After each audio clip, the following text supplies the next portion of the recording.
Close your eyes, if you wish, and let the world around you fade. Imagine yourself settling into a quiet corner of time, a place where the past whispers softly, inviting you to wander through its corridors. Tonight, we journey to ancient Rome, a city of marble and ambition, of bustling markets and shadowed alleys where lives unfolded in ways both familiar and strange.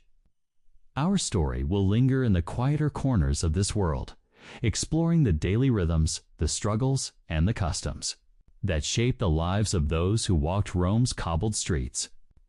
This is not a tale of excitement or drama, but a gentle unfolding of history meant to guide you toward rest.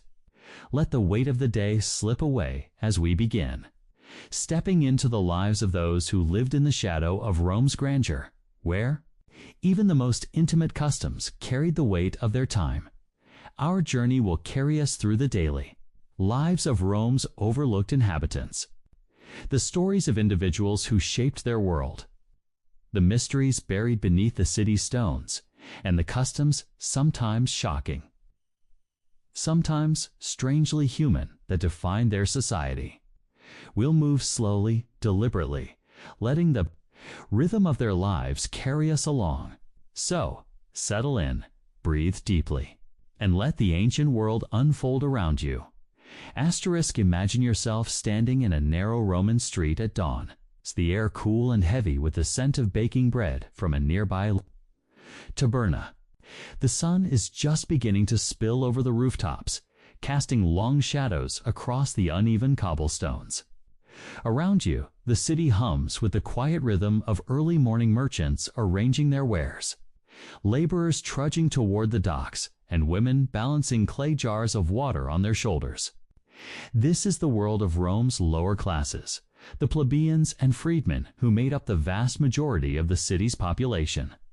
Their lives were a constant dance of survival, woven into the fabric of a city that dazzled with wealth but demanded resilience from those at its margins. The streets of Rome were alive with sound, the clatter of cartwheels, the distant shouts of vendors, the low murmur of conversation in Latin, Greek, or half-forgotten dialects from far-flung provinces.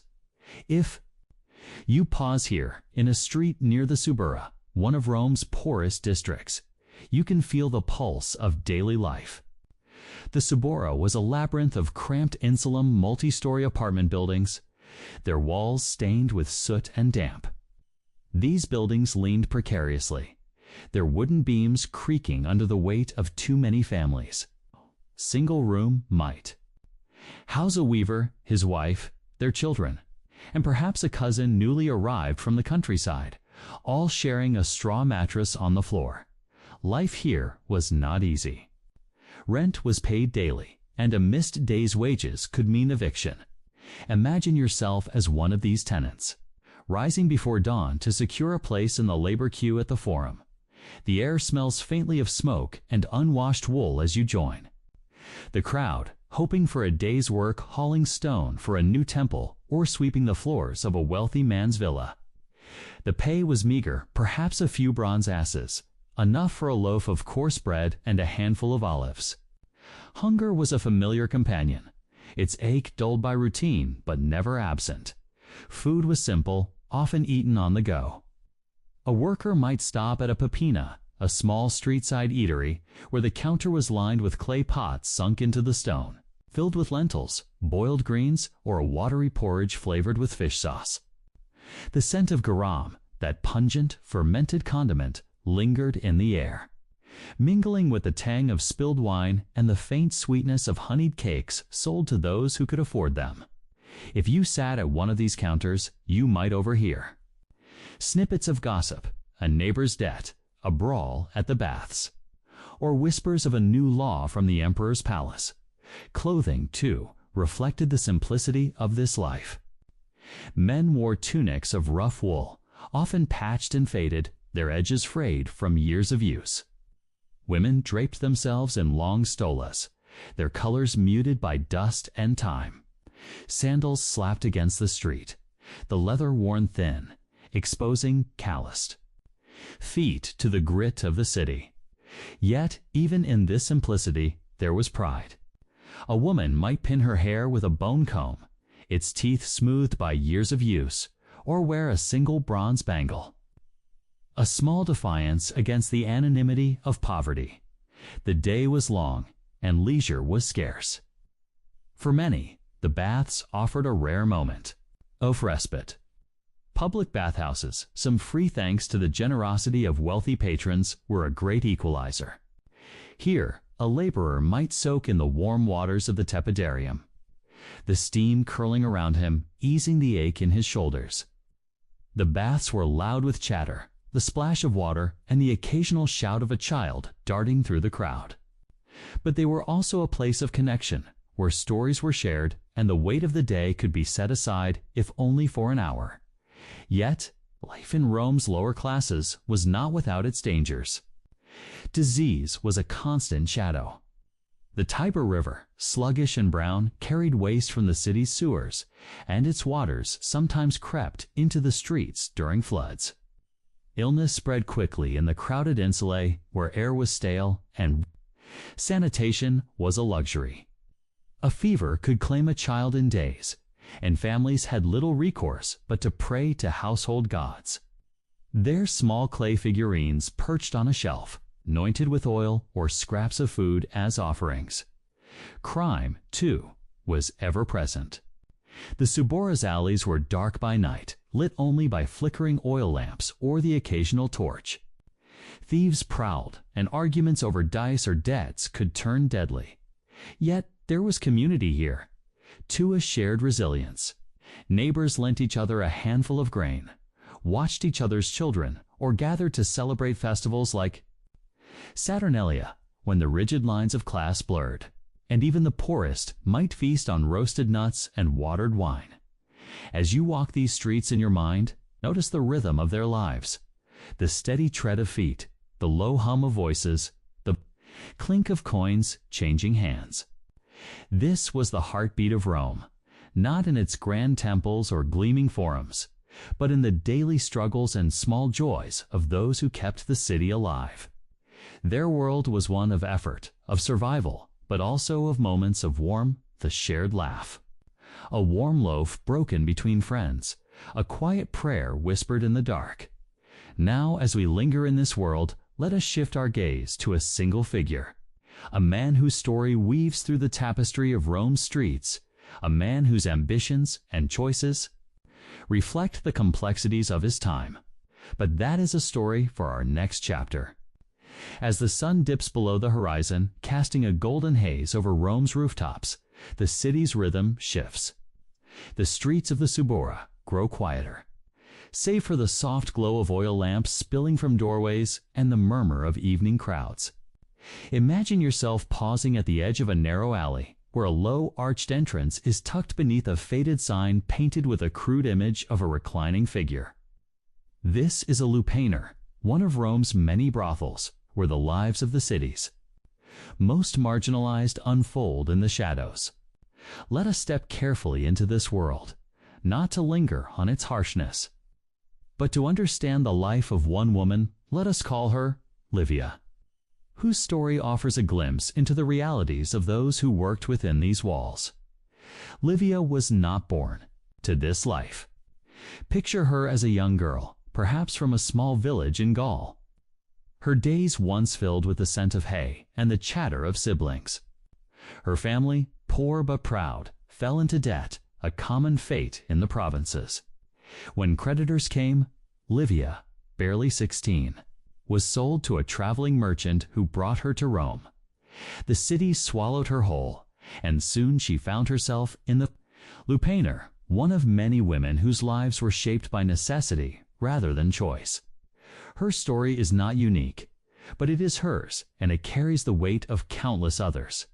The lupanar was a small, dim space, its walls rough with plaster and painted with faded scenes of lovers and exaggerated poses. Each worker had a cell, barely wider than a cot, separated by a curtain or a thin wooden partition. The air was heavy with the scent of cheap perfume, meant to mask the dampness of the stone and the tanks of unwashed bodies.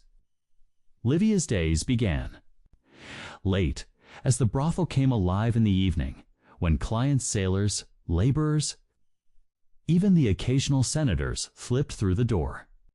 Her work was grueling, a constant negotiation of survival. But she moved through it with a quiet resilience, her eyes sharp. Her smile practiced clients paid in bronze coins or small tokens, often handed to the Leno, the brothel's keeper, who took a steep cut. Livia might earn a few asses for a night's work, enough to buy a meal or a scrap of cloth, but never enough to buy her freedom. The Leno, a wiry man with a calculating gaze, kept careful watch, ensuring no one shirked their duties. Yet, within this confined world, Livia found small ways to assert herself. She learned to read the moods of her clients, to charm them with a few words in their native tongue, Greek, perhaps, or Punic. She braided her hair with colored threads, a quiet act of individuality, and kept a small clay figure of Venus hidden. Beneath her cot, a whispered prayer for protection. Life in the Lupena was not without moments of camaraderie. Imagine Livia sitting with the other women in the early afternoon, before the clients arrived, sharing a loaf of bread or a jug of watered wine. They traded stories of their villages, of lost families, of dreams they no longer spoke aloud. These moments, fleeting as they were, offered a thread of connection, a reminder of their humanity in a world that often denied it. They laughed softly, careful not to draw the Leno's ire, and patched each other's tunics with borrowed needles. Yet the realities of Livia's life were unrelenting. Disease was a constant threat, spread through close quarters and the lack of sanitation. A cough could linger for weeks, and a fever could end a life before it was noticed. The women relied on herbal remedies, mint for breath, rue for ailments passed down from older workers, though these were often more hope than cure. Violence, too, was a risk. A client's anger could flare over a perceived slight, and the Leno was more likely to blame the worker than the patron. Livia learned to navigate these dangers with a careful balance of deference and defiance. Her survival, a testament to her adaptability. The Lupaner was a microcosm of Rome's contradictions. Wealth built on the backs of the powerless, its grandeur casting long shadows. Livia's clients were a cross-section of the city, the weary soldier seeking comfort, the merchant flush with coin, the young patrician testing his bravado. Each left a mark on her world, a fleeting interaction that was both transactional and deeply human. She listened to their stories, their boasts, their confessions, storing them away like coins in a hidden jar. In her quieter moments, she might have wondered about their lives beyond the Lupaner's walls. But her own world was bound by its stones. As we linger in Livia's story, we see not just her struggles, but her small acts of agency, her careful words, her hidden prayers, her shared laughter. Her life was one of endurance, shaped by the customs and constraints of her time, yet marked by moments of quiet strength. Now, as we step back from her world, we turn our gaze to another layer. Of Rome's underbelly to the mysteries and artifacts that lie buried beneath its streets. Waiting to tell their own stories?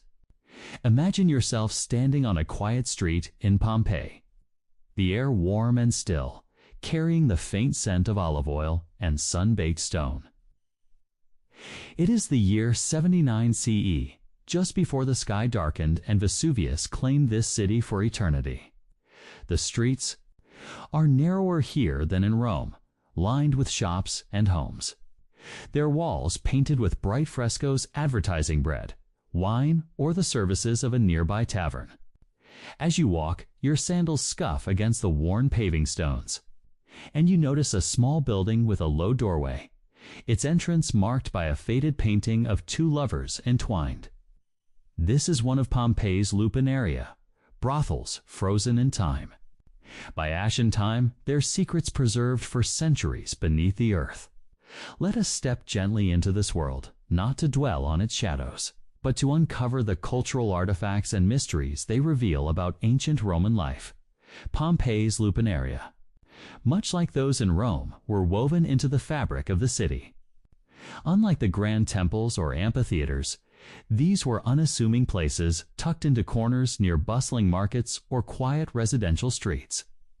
Archaeologists have uncovered several such structures, the most famous being the Lupanar of Pompeii, a two-story building with 5 small rooms on the ground floor, each barely large enough for a stone bed and a single occupant. The walls of these rooms are alive with stories, painted with erotic scenes that range from tender to exaggerated. Their colors, reds, ochres, blues, still vivid beneath the dust of centuries. These images were not mere decoration, but a kind of menu, offering glimpses of the services within, a silent language understood by all who entered. As you stand in one of these cells, imagine the flicker of an oil lamp casting shadows across the plaster. The air is close, scented with cheap perfume and the faint mustiness of stone. Above the doorway, a name is scratched into the wall, perhaps Eutychus or Mola. Names of women who worked here, their identities etched into history by clients or by their own hands. These graffiti are more than marks. They are voices from the past, boasting of encounters, praising a worker's charm, or leaving a crude joke. One inscription reads, Hic ego puellas multis futui, here I lay with many girls. A boast that feels both brash and fleeting, a moment of bravado preserved in stone. The archaeology of these spaces reveals a complex culture. The stone beds, hard and unyielding, were likely covered with straw or thin mattresses, offering little comfort. Small niches in the walls held lamps or offerings to Venus, the goddess of love, whose presence lingered in the form of tiny statues or painted prayers.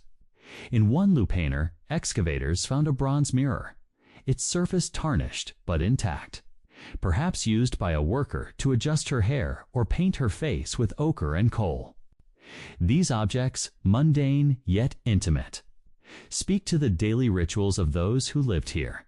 Their attempts to carve out dignity in a world that offered little. The lupanaria were not just places of transaction, but reflections of Rome's broader attitudes towards sex and power. Sexuality in ancient Rome was not cloaked in the taboos of later eras. It was a public force, celebrated in festivals, depicted in art, and regulated by law. Brothels were legal, their workers registered with the aediles, city officials who oversaw markets and morals, yet this regulation came with a cost. Workers, often slaves or freedwomen, were marked by their profession, their status etched into their clothing. Short tunics, bright colors were the infamia that barred them from certain rights. The culture of the lupanar was one of paradox, a place of openness where desire was acknowledged, yet one of control, where the powerless bore the weight of society's needs. Mysteries linger in these spaces. Why, for instance, were some lupanaria built with such care, their frescoes rivaling those in wealthy homes? Were they a source of civic pride, or simply a practical investment? Excavations have uncovered tokens, small coins stamped with erotic symbols, used as payment or entry passes. Were these a form of currency unique to the trade, or a way to track clients? The answers remain elusive, buried with the ash. Yet, each artifact, a worn sandal, a broken comb, a scrawled name, offers a glimpse into lives that were both ordinary and extraordinary, shaped by the rhythms of a city that thrived on contradiction. The lupanaria also reveal Rome's diversity. Workers came from across the empire, Gaul, Egypt, Syria, other languages and customs mingling in the cramped cells. A Greek woman might sing a lullaby from her homeland, while another from North Africa braided her hair in patterns unfamiliar to Pompeii streets. Clients, too, were varied. Merchants from Ostia, sailors from Crete, locals seeking escape. The brothel was a crossroads, a place where the empire's vastness was distilled into a single room, where human connection, however fleeting, bridged divides of class and origin. As we linger in these preserved spaces, we feel the weight of their stories, not just of hardship, but of resilience, of small acts of defiance against anonymity. The graffiti, the frescoes, The scattered objects are fragments of a culture that embraced the body even as it constrained those who lived by it. Now, as we step away from these buried rooms, we turn our gaze upward to the lives of Rome's elite, whose worlds of wealth and power cast a very different light on the customs we've explored. Imagine yourself standing at the edge of a grand Roman villa, its marble columns gleaming under the midday sun, the air rich with the scent of blooming roses and polished cedar. The city of Rome stretches before you, a mosaic of opulence and squalor, where the lives of the elite unfold in stark contrast to the crowded alleys of the Suburra. Here in the world of senators, equestrians, and patricians, wealth shaped every moment. From the silken tunics draped over their shoulders to the intricate mosaics beneath their feet. Yet, even in this world of privilege, the Lupernaria roams. Brothels played a role, their presence woven into the fabric of elite society, a quiet undercurrent beneath the grandeur. Let us step into this world, moving slowly through its halls, to explore the lives of Rome's upper classes, their customs, and their complex relationship with the city's shadowed corners. The elite of Rome lived in a world apart, their days governed by ambition, ritual, and display. Picture a senator's home on the Palatine Hill, its atrium open to the sky. A shallow pool catching the light as slaves move silently, carrying silver trays of figs and wine. The walls are painted with scenes of mythology, Venus rising from the sea, Apollo strumming his lyre, their colors vibrant, a testament to wealth. The air carries the faint sweetness of incense, burned to honor household gods whose marble statuettes stand in a small shrine. This is the world of the patrician, where every gesture is calculated, every luxury a symbol of status. A typical day for an elite Roman began early, though not with the urgency of the laborer. Imagine a senator, let us call him Gaius, rising from a cushioned bed, its frame carved with ivory. His slaves attend him, draping a toga over his shoulders, its folds meticulously arranged to signal his rank. The toga, heavy with wool and bleached to a crisp white, was a badge of citizenship, worn only by freeborn men of status. Gaius might pause to inspect his reflection in a polished bronze mirror, his hair oiled and curled, his face shaved smooth by a skilled tonsure. His wife Claudia moves through her own rituals, her hair pinned into elaborate curls, her face dusted with powdered chalk, her lips touched with red ochre. Her stola, dyed a deep saffron, flows to the floor, its hem embroidered. With gold thread, the elite did not toil as the lower classes did, but their days were no less demanding. Gaius might spend his morning in the forum, surrounded by clientsmen of lower status who sought his patronage. These clients, dressed in simpler tunics, offered their loyalty in exchange for favors, a recommendation, a loan, a place at his table. The forum was a theater of power, its basilicas echoing with the low hum of negotiations, the rustle of scrolls, and the clink of coins. Gaius's voice, trained in rhetoric, carried weight here, his words shaping laws or alliances. Yet, beneath this public face, there was another side to elite life, one that intersected with the world of the lupanar.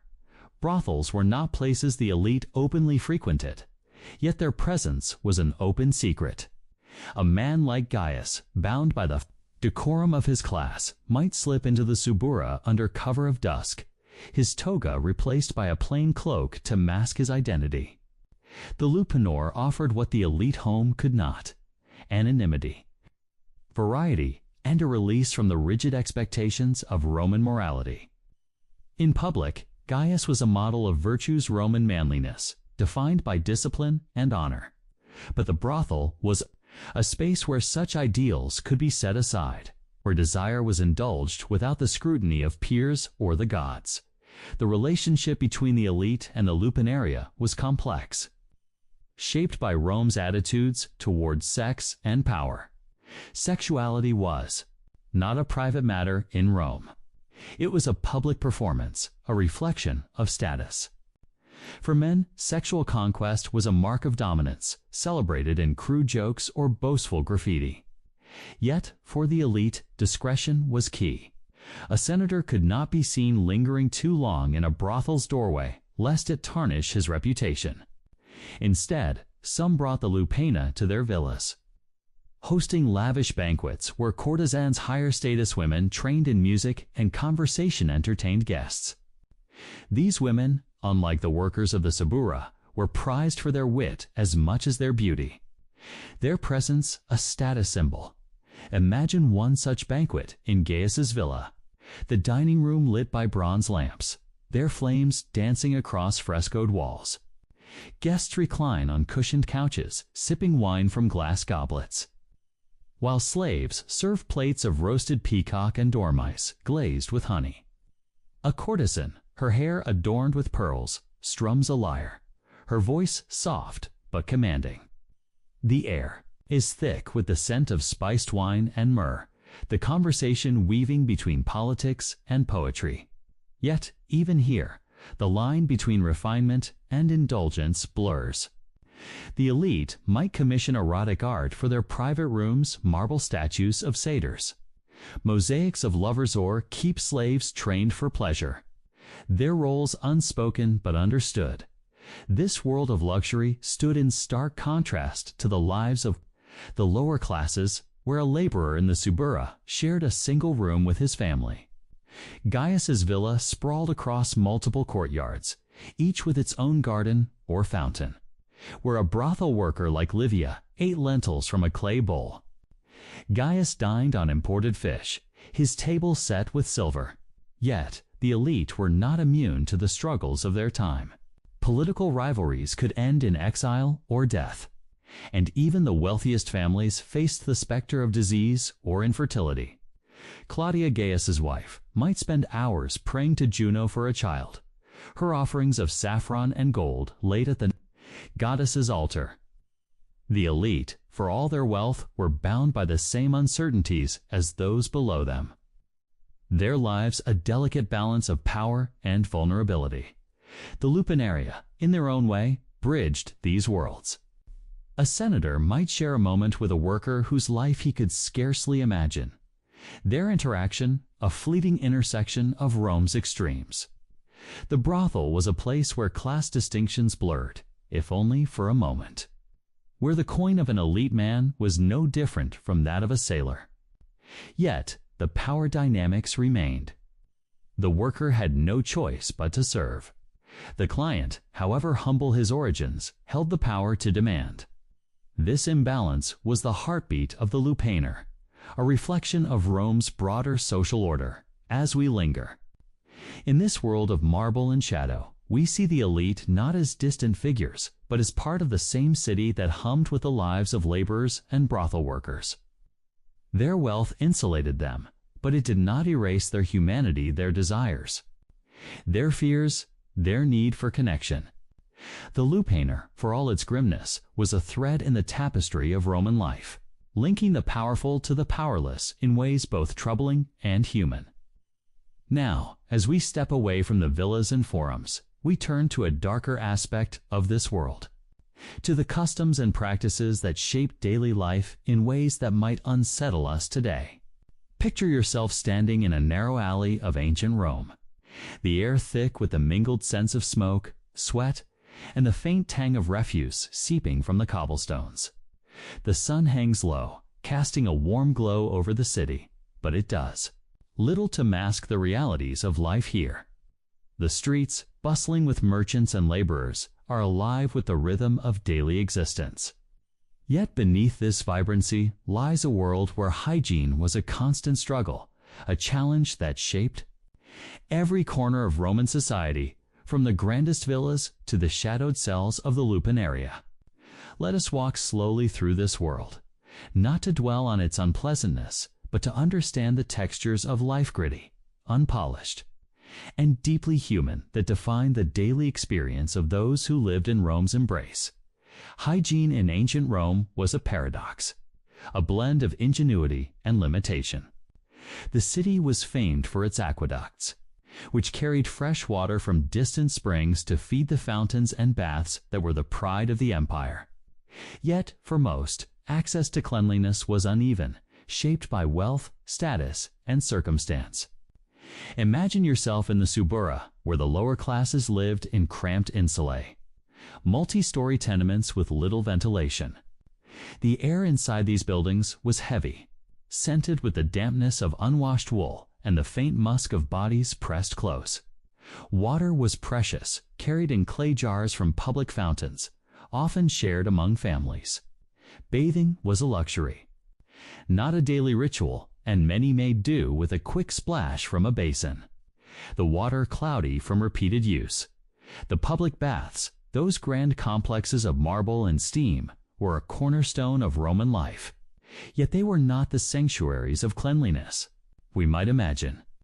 Picture yourself entering the baths of Trajan, the air warm and humid, the sound of splashing water and muffled voices echoing off the tiled walls. The baths were marble pools of varying temperatures, from the scalding caldarium to the cool frigidarium, their surfaces shimmering under the light of oil lamps. But the water, shared by hundreds, was rarely changed, growing murky with sweat, oils, and dirt. Bathers scraped their skin with a strigil, a curved metal tool, to remove grime, the residue collecting in small heaps on the floor. The scent of olive oil used to soften the skin, mingled with the faint sourness of unwashed bodies, creating an atmosphere that was both soothing and stifling. In the Lupanaria, hygiene was an even greater challenge. Imagine stepping into one of these brothels. Its small cells lit by flickering lamps, the air heavy with the scent of cheap perfume and stale straw. The stone beds, barely softened by thin mattresses, were damp from use, their surfaces wiped down with rags that carried their own share of grime. Workers like Livia, whom we met earlier, had little access to clean water. They might rinse their hands or face with a small bowl of water, but thorough washing was rare. Perfumes made from crushed flowers or resins were applied to mask odors, their sweetness cloying in the close air. Hair was combed with bone or wooden combs, often shared among workers, their teeth worn smooth from years of use. Sanitation was rudimentary at best. The Lupanaria had no private facilities. Workers and clients alike relied on nearby public latrines, where rows of stone seats lined open trenches flushed by a trickle of water from the aqueducts. These latrines were social spaces where Romans chatted and conducted business, but they were far from clean. The sponge stick, the infamous tersorium, was used for personal cleaning, dipped in a bucket of water or vinegar and often shared among users. The thought of this practice may unsettle us, but for Romans it was a practical solution, a small act in the rhythm of their lives. Disease thrived in these conditions. The close quarters of the Lupana, the shared water, the unwashed linens, all were breeding grounds for ailments. Skin irritations were common, soothed with salves of honey or herbs when available. Fevers and infections spread quickly, and workers, already weakened by poor diet, had little defense. The scent of mint or rue, burned to ward off illness, hung in the air, a faint hope against the realities of their world. Yet these women adapted, learning to navigate their environment with care, washing when they could, binding their hair to keep it from tangling, and sharing remedies passed down through whispers. The elite, while better equipped, were not immune to these challenges. In their villas, water was piped directly from aqueducts, filling private baths or decorative fountains. Slaves attended to their master's hygiene, heating water for washing or preparing scented oils. Yet, even here, cleanliness was relative. Cosmetics, like lead-based powders used to whiten the skin, could poison over time, leaving the elite as vulnerable as the poor to unseen dangers. Teeth were cleaned with pastes of ash or bone, but decay was common, the breath heavy with the scent of wine or garlic. The elite might bathe daily, but their water, like that of the baths, was rarely pristine. carrying the residue of those who came before. The lupanaria, in their grim simplicity, were a microcosm of Rome's hygiene struggles. Workers used what they had: water, rags, herbs, to maintain a semblance of cleanliness, not for comfort, but for survival. Clients, too, brought the city's dirt with them, their sandals caked with mud, their tunics stained with sweat. The brothel was a place where bodies met, not just in desire, but in the shared reality of a world without modern sanitation. Yet, within this, there was a strange intimacy, a recognition of shared humanity in the act of washing a face, combing hair, or offering a client a damp cloth to wipe his hands. Contrast this with the elite, who masked their imperfections with luxury. A senator might step from his bath, his skin oiled and scented, his toga pristine. Yet he carried the same vulnerabilities as the worker he visited in the lupanar. The city bound them together, its aqueducts and latrines a shared lifeline, its diseases a shared threat.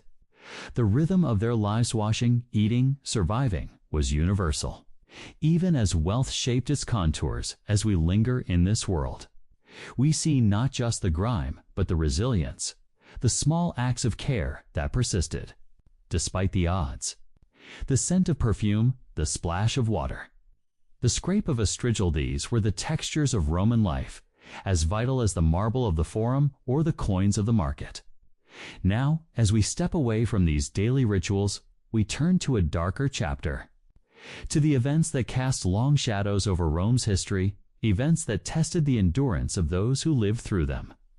Imagine yourself standing at the edge of Rome's Subura as twilight settles over the city, the sky a deepening indigo, pierced by the flicker of oil lamps in doorways.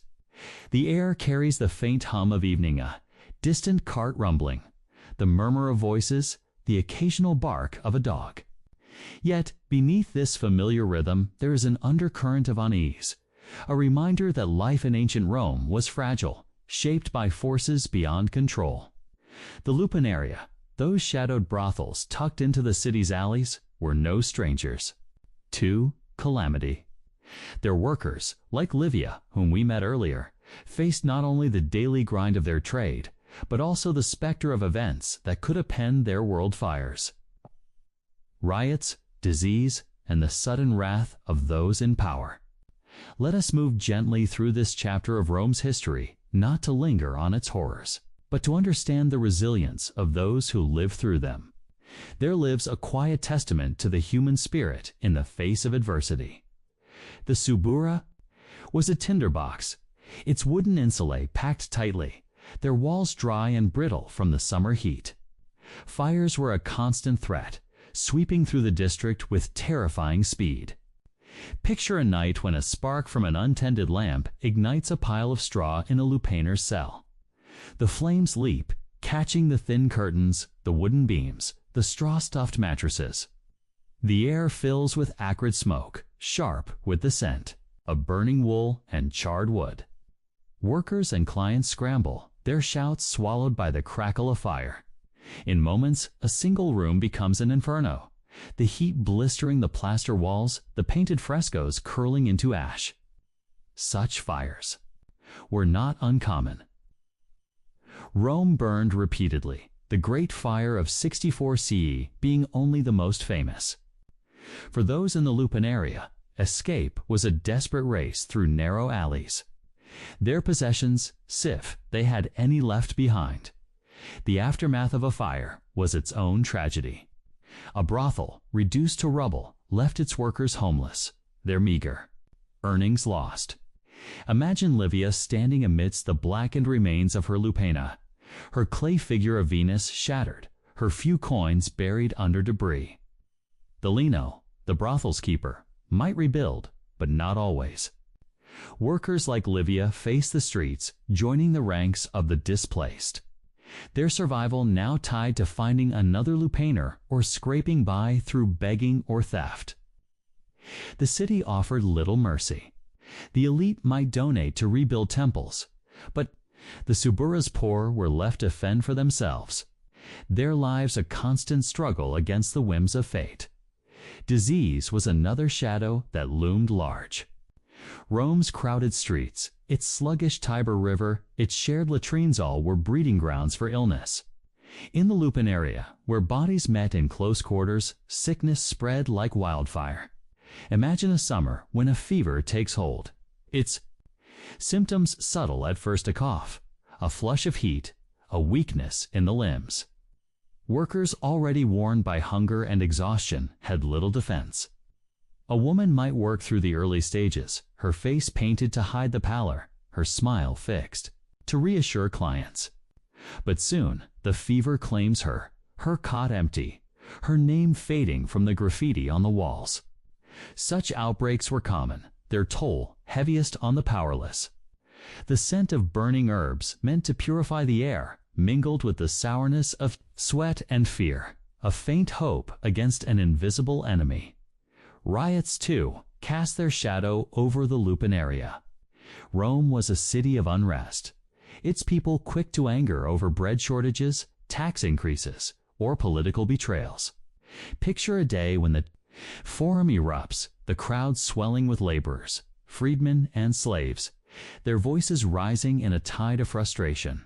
The Subira, with its maze of alleys, was a natural spillway for such chaos. A mob might turn on a Lupiner, seeing it as a symbol of vice or simply a target for their rage. Doors are battered, lamps smashed, workers and clients fleeing into the night. The violence was not always directed. A worker like Livia might be caught in the crush, her body bruised, her possessions stolen. The elite, safe in their hilltop villas, might hear of such events with disdain. Their lives untouched by the chaos below, the wrath of those in power could be just as devastating. Roman law, while permissive of brothels, was capricious. An emperor or magistrate seeking to curry favor or assert morality might crack down on the Lupin area. Imagine a decree from the aediles, ordering brothels to close or workers to be registered anew. Their names branded with infamia, a legal stigma that barred them from certain rights. A worker might be fined, imprisoned, or exiled to the provinces, her life upended by a whim from above. Clients, too, faced risks. A senator caught in a raid might lose face, his reputation tarnished by whispers in the forum. Yet the powerful often escaped unscathed, their coin and influence shielding them, while the workers bore the brunt. These events, fires, disease, riots, decrees, were not just disruptions, but defining forces in the lives of Lupiner workers. They shaped the rhythm of their days, a cycle of survival punctuated by moments of crisis. Yet, within this, there was resilience. Picture Livia after a fire, joining other workers to salvage what they could, sharing a loaf of bread in the ashes. Their laughter, a quiet defiance. Or imagine her burning mint to ward off fever, her hands steady as she tends to a sick companion. These women, though marginalized, were not passive. They adapted, they endured. Their lives a tapestry of small acts, mending a tunic, hiding a coin, whispering a prayer that wove them into the fabric of Rome. The Lupin area, for all their grimness, were also places of connection. Workers shared stories of their villages, their lost families, their hopes for freedom. Clients, too, brought fragments of their live sailors, speaking of distant ports. Soldiers of battles won, merchants of markets in Alexandria or Carthage. These moments, fleeting as they were, offered a thread of humanity, a reminder that even in calamity, life persisted. The scent of smoke, the ache of hunger, the fear of illness, these were part of the rhythm of their lives. As familiar as the clink of coins or the flicker of a lamp. Contrast this with the elite, whose calamities were cushioned by wealth. A senator might lose a villa to fire, but his slaves would rebuild it. Disease might claim a child, but physicians and priests were at his call. Riots might unsettle the city, but his guards ensured his safety. Yet even the elite were not immune to Rome's fragility. A political misstep could mean exile, A plague could breach their walls. A fire could reduce their wealth to ash. The lupanar, in its way, was a mirror reflecting the shared vulnerability of all Romans. Rich and poor, powerful and powerless. As we linger in this world of hardship and endurance, we see not just the tragedies, but the quiet strength of those who faced them. The lupanaria, though scarred by calamity, were part of Rome's heartbeat. Their workers as vital to the city as its aqueducts or temples. Now, as we step away from these shadowed events, we turn to the final layer of this story, to the customs and practices that define the lupanaria in ways that might startle us today. Their strangeness, a window into the soul of ancient Rome. Imagine yourself standing at the threshold of a lupanar in ancient Rome. The air heavy with the mingled scents of cheap perfume, flickering oil lamps, and the faint dampness of stone walls. The street outside hums with the evening's rhythm footsteps. On cobblestones, the distant clatter of a cart. The low murmur of voices, but within these walls, a different world unfolds. The lupanar, a place of shadowed transactions, was not just a brothel, but a microcosm of Roman attitudes toward desire, intimacy, and the body. Its customs, strange and startling to our modern sensibilities, were woven into the fabric of the city's life, a reflection of a culture that embraced sexuality with a frankness that could both intrigue and unsettle. Let us step gently into this world, not to judge or sensationalize, but to explore the practices that defined it, their textures as vivid as the frescoes on the walls, their complexities a quiet echo of Rome's soul. The lupanar was a place of ritual, its customs shaped by necessity, tradition, and the unspoken rules of Roman society. Picture a small room, its walls painted with scenes of lovers in exaggerated poses, or colors, crimson, ochre, gold-faded but still bold in the lamplight. The stone bed, barely softened by a straw mattress, is draped with a worn cloth, its edges frayed from use. The air carries the sweetness of myrrh, burned to mask the mustiness of the space, and the faint tanks of garum. The fermented fish sauce that lingered on the breath of clients. Here, workers like Livia, whom we met earlier, navigated a world where intimacy was both a transaction and a performance.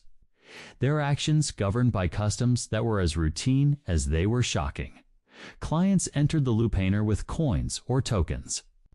Small bronze discs stamped with erotic symbols, handed to the leno, the brothel's keeper, who stood watch at the entrance. The exchange was brisk. The price set by the worker's reputation, or the leno's greed. Perhaps a few asses for a brief encounter, more for specialized services. The act itself was quick, often mechanical, conducted in the cramped cell under the gaze of painted lovers. Yet the customs surrounding it were layered with meaning. Workers might greet clients with rehearsed phrases, their voices soft but practiced, offering flattery or humor to ease the transaction. A client might request a specific act depicted on the walls of pose, a gesture treating the frescoes as a menu. Their desires shaped by the art that surrounded them. Roman sexuality was unapologetic, its openness woven into the culture. Unlike later societies where shame cloaked such acts. Rome celebrated the body in festivals like Lupercalia, where young men ran naked through the streets, or in the poetry of Catullus, whose verses were as explicit as they were lyrical. In the lupanar, this openness took a practical form. Workers were trained in techniques that ranged from the mundane to the elaborate, their skills honed by experience or shared among peers. A woman might use oils to enhance sensation, their scent heavy in the air, or sing a soft tune to set a fit. A mauve tune to set a mood, her voice blending with the creak of the bed. These acts, though transactional, carried a sensual weight. A fleeting connection between two lives in a city that thrived on such intersections. Yet, the lupanar was not a place of romance. The workers, often slaves or freedwomen, had little choice in their roles. Their bodies were commodities, their consent a luxury rarely afforded. Imagine Livia, her hair braided with colored threads, her smile fixed as she greets a cliente. Sailor, perhaps, his hands rough from ropes, his breath sharp with wine. She might guide him with gentle words, her tone calm to avoid his anger, her movements deliberate to protect herself. The customs of the lupanar demanded this balance too. Please without provoking, to perform without losing the small pieces of agency she could claim. A comb tucked into her belt, a hidden coin, a whispered prayer to Venus. These were her anchors in a world that offered little control. The sensual was inseparable from the gritty. Hygiene, as we explored earlier, was a constant challenge. Workers used perfumes and oils to mask odors, but the realities of their environments, wet, unwashed linens, shared spaces were ever present. Clients brought their own dirt, their sandals tracking mud from the streets, their tunics stained with the day's labor. The act itself was messy, its aftermath cleaned with rags or a splash of water from a shared basin. The stone beds cold and unyielding were wiped down between clients, but the dampness lingered, a reminder of the lupanar's relentless pace.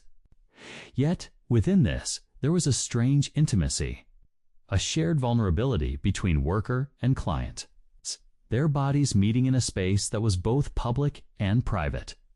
The customs of the lupanar were also shaped by Rome's diversity.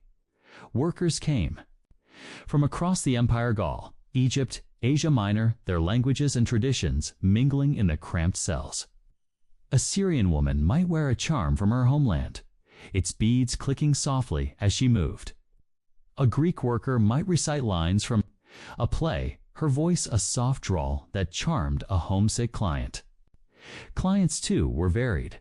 Merchants from Ostia, soldiers from the frontier, young patricians seeking thrills. Each brought their own customs, their own expectations, creating a tapestry of interactions that reflected the empire's vastness. A sailor might offer a trinket from Carthage, a soldier a crude joke in Latin, their fleeting presence a reminder of the world beyond the lupanar's walls. Some customs were more troubling. Roman sexuality, for all its openness, was steeped in power. Clients could demand acts that pushed the boundaries of comfort, their coin giving them authority. Workers, marked by infamia, had little recourse. Refusal could mean a beating or worse. Veleno, ever watchful, enforced compliance, his presence a constant threat. Yet workers found ways to resist, however subtly feigning illness, delaying, with conversation or banding together to protect one another. These small acts of defiance, though rarely recorded, were part of the lupanar's rhythm, a quiet rebellion against a system that sought to define them. The elite, too, shaped the lupanar's customs, though from a distance. A senator might visit. Discreetly, his cloak pulled low, but his influence was felt in other ways. Wealthy patrons commissioned erotic art for their villas, their tastes trickling down to the brothel's frescoes. They hosted banquets where courtesans, trained in music and wit, blurred the line between companion and worker, their presence a refined echo of the lupanar's raw transactions. These courtesans, unlike the Sabura's workers, could command higher fees, their skills a status symbol for their patrons. Yet their lives were no less precarious, their freedom often tied to the whims of the powerful. The lupanar was a place of contradictions, sensual yet mechanical, intimate yet transactional, open yet oppressive. Its customs were a reflection of Rome itself, a city that celebrated desire but built its wealth on the powerless. Imagine Livia at the end of a night, her body weary, her cell quiet at last. She might sit with another worker, sharing a crust of bread, their laughter soft but real. These moments, fleeting as they were as much a part of the lupana as its painted walls or clinking coins. They were the human heart of a world that could feel inhuman. A reminder that even in the shadows, Life persisted as we linger in this world of strange customs and quiet resilience. We see not just the practices that defined the Lupena, but the people who lived them. Their lives, though constrained, were rich with texture, perfume, lamplight, whispered words.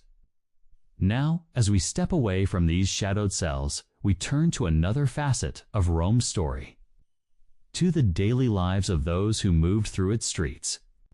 Their struggles and joys a contrast to the elite's grandeur. Imagine yourself walking through the streets of ancient Rome at mid-morning.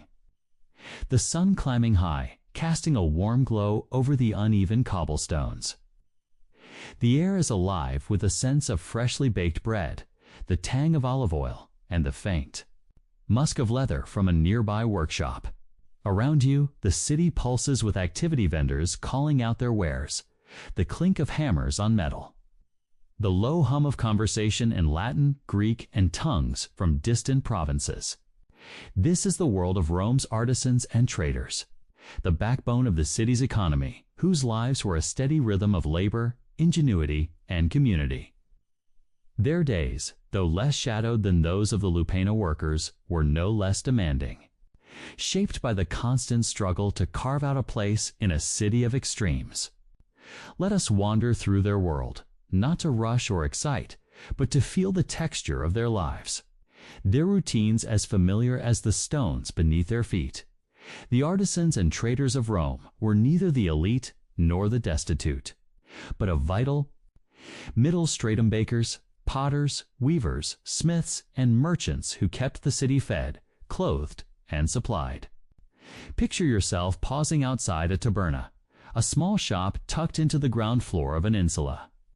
It's counterlined with clay jars sunk into the stone, filled with lentils, garum, or honeyed wine. The baker, a freedman named Marcus, wipes sweat from his brow, his hands dusted with flour. His oven, a dome of brick glowing with embers, fills the air with the warm, yeasty scent of bread. His customers, laborers, housewives, even the occasional slave sent by a wealthy master line up for a loaf, their coins clinking softly as they pay. Marcus's life is one of early mornings and long days, his hands calloused from kneading dough, his sleep broken by the need to fire the oven before dawn. A few steps away, in a workshop shaded by a linen awning, a potter shapes clay on a spinning wheel, her fingers deft as she forms a jug's curved lip. The air smells of damp earth and drying glaze, the floor scattered with shards from failed attempts. Her name is Flavia, a woman from a family of artisans, her skill learned from her father and passed to her own children.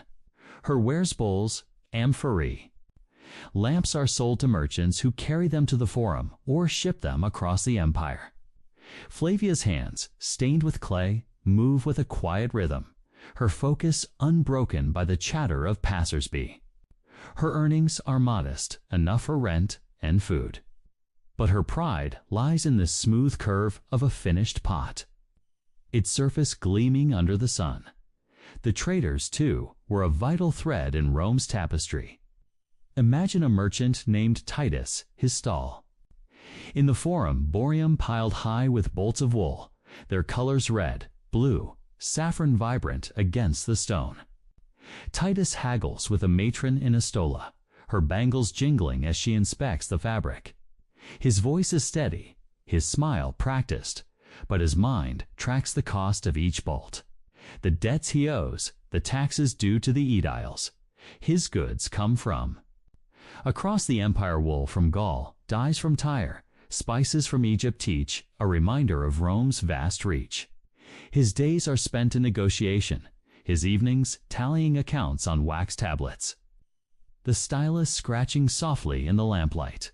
Life for these artisans and traders was a balance of skill and survival. Their homes, often above their shops, were modest, a room or two with a straw mattress, cute a small altar to household gods, a chest for tools or goods. The air inside was thick with the scents of their trade leather, metal, or oil mingled with the faint smoke of a cooking fire. Meals were simple: bread, olives, cheese, perhaps a stew of lentils or greens. flavored with herbs grown in a small pot by the window.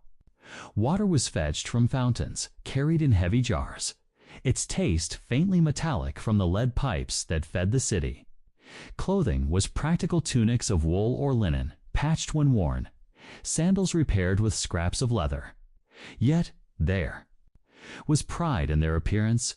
A weaver might wear a belt of her own making, a smith a ring forged in his own fire. The rhythm of their lives was tied to the city's pulse. Markets opened at dawn, their stalls crowded by midday, then quieted as the sun dipped low. Artisans worked in the cool of morning, their tools clinking steadily, while traders haggled through the heat, their voices rising and falling like a song. Evenings brought respite, perhaps, a visit to the baths, where the warm waters of the tepidarium eased aching muscles, or a gathering with neighbors to share wine and stories. The baths were a great equalizer, where a baker might sit beside a merchant, their conversation drifting from trade to gossip to the emperor's latest decree. The air was steamy, scented with oil and herbs. The sound of splashing water, a soothing backdrop. Yet their lives were not without hardship. The cost of living was high, rent paid daily, and a poor day's sales could mean hunger. Taxes, levied by the state or local officials, bit into earnings, and competition was fierce. A potter like Flavia might lose customers to a rival with cheaper wares, while a trader like Titus risked ruin if a shipment was lost at sea. Disease was a constant threat, spreading through crowded markets or shared water. A fever could halt work for days, leaving a family scrambling. Fires, too, were a danger, especially in workshops filled with straw or oil. A single spark could destroy a livelihood, leaving an artisan to start anew with nothing but their skill.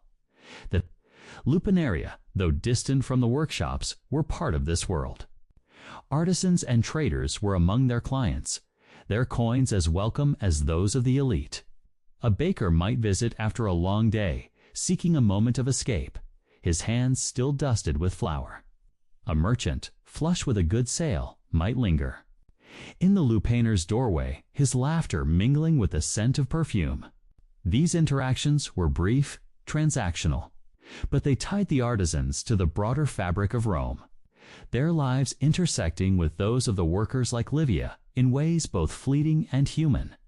Community was their strength. Artisans formed collegiate trade guilds that offered support funds for a funeral, aid after a fire, or a shared feast during festivals like Saturnalia. Picture Marcus at such a feast, his table laden with bread, nuts, and watered wine, his laughter echoing, as he trades stories with fellow bakers. These moments, though simple, were a lifeline, a reminder that they were not alone. Traders, too, relied on networks, sharing news of markets or warning of dishonest suppliers. Flavia might lend clay to a struggling potter, Titus a bolt of cloth to a neighbor in need. These acts of kindness, small but vital, wove them into the city's heartbeat. Contrast this with the elite whose lives we explored earlier. Where a senator dined on peacock, an artisan ate porridge. Where a patrician bathed in a private pool, a trader shared the public baths. Yet both were bound by Rome's rhythms, the same festivals, the same gods, the same streets. The artisans and traders, though, lived closer to the city's pulse, their hands shaping its goods, their voices filling its markets. Their struggles were quieter, their joys more hard-won, but their lives were no less vital to Rome's story as we linger in this world of workshops and stalls. We see the artisans and traders not as faceless laborers, but as individuals. Marcus with his flour-dusted hands, Flavia with her clay-stained fingers, Titus with his ledger of accounts. Their lives were a steady hum of effort, their days a tapestry of skill, community, and resilience. Now, as we step away from their bustling streets, we turn to another layer of Rome's history, to a figure whose story illuminates the ambitions and struggles of their time. Imagine yourself standing in the dim light of a Roman evening, the air cool and heavy with the scent of burning oil and the faint tang of the Tiber River. The streets of the Subura are alive with their usual hum vendors packing up their stalls. Laborers trudging home, the occasional laughter spilling from a papina. At the edge of an alley, a low doorway beckons, its lintel marked by a faded painting of a reclining figure, the sign of a lupaina. Inside, a man stands watch, his eyes sharp, his presence commanding despite his unassuming tunic. This is Lucius Aleno, the keeper of this brothel, a figure whose life weaves together ambition, control, and the quiet complexities of Rome's underbelly. Let us step into his world, moving slowly, not to judge or startle, but to understand. The man who stood at the heart of the lupaina, his story a thread in the tapestry of ancient Rome. Lucius was not born to wealth or status. Picture him as a young boy in a small town on the coast of Campania, his days filled with the salt air and the chatter of fishermen. His father, a freedman who ran a modest tavern, taught him the value of a coin and the art of reading men's intentions, but Lucius was restless, his eyes set on Rome, where ambition could lift a man or break him. At 20, he arrived in the city, his possessions a single sack, his mind sharp with dreams of profit. The Subura, with its crowded alleys and endless appetites, became his home. He started as a porter, hauling goods for merchants, then as a guard at a papina, his fists earning him respect. But it was the lupainer that called to him, a place where coin flowed freely, and a clever man could carve out a place of power. By 30, Lucius had saved enough to buy a share in a small brothel, a crumbling building with 5 cells and a handful of workers. The previous Lino, an old man worn by debt, sold cheap, and Lucius seized his chance. He repaired the walls, hired painters to refresh the erotic frescoes, and set about building a reputation. His lupainer was not the grandest Rome had larger, flashier brothels near the Forum, but it was reliable, its workers known for their charm, its prices fair. Lucius's life became the lupainer, his days a careful dance of management, negotiation, and control, his nights spent counting coins by lamplight. The air thick with the scent of wax and ink. The role of Aleno was both simple and complex. Lucius was the gatekeeper, the one who collected payment, ensured order, and protected his workers, though protection often served his own interests. Picture him standing at the entrance, his tunic plain but clean, his belt heavy with a pouch of coins. Client sailors, artisans, the occasional cloaked patrician approached with tokens or bronze asses, their eyes darting with anticipation or shame. Lucius's voice was low, his words clipped but polite, his gaze assessing. He knew each client's habits, their means, their weaknesses. A sailor might pay for a quick encounter, a merchant for something more elaborate, and Lucius adjusted the price, his mind a ledger of profit and risk. Inside the lupainer, Lucius was a constant presence. The cells, small and dim, echoed with the soft voices of workers like Livia, their interactions governed by his rules. He ensured the rooms were swept, the lamps filled, the straw mattresses replaced when they grew too damp. Yet his care was practical, not kind. A worker who fell ill was a loss of income. One who defied him risked a beating or worse. Lucius was not cruel by nature, but he was pragmatic, his loyalty to the coin above all else. He might offer a sick worker a day's rest or a handful of herbs, but only if it served his bottom line. His authority was absolute, his word law within these walls. The workers, mostly women, were his responsibility and his property.